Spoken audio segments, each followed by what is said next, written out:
Hello and welcome. If you are new, please subscribe and hit the bell icon so you never miss an upload.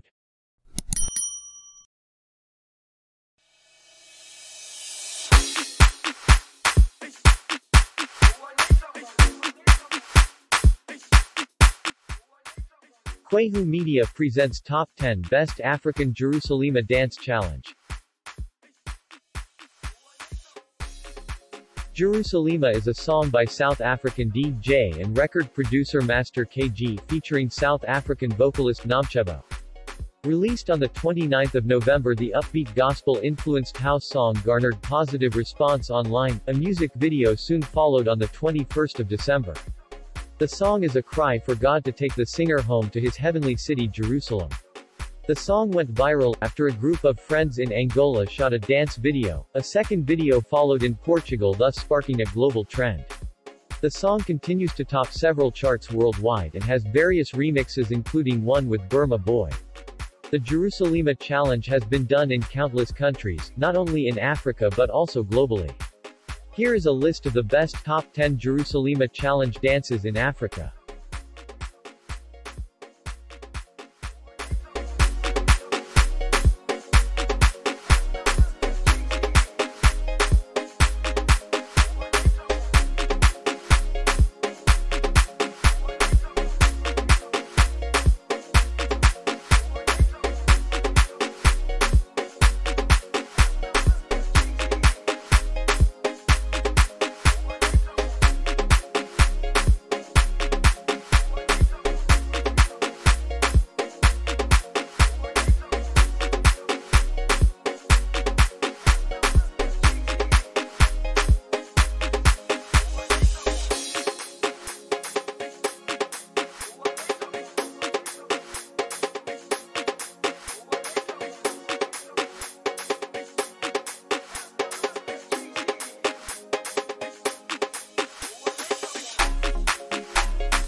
Thank you for watching. Watch our other videos and remember to subscribe.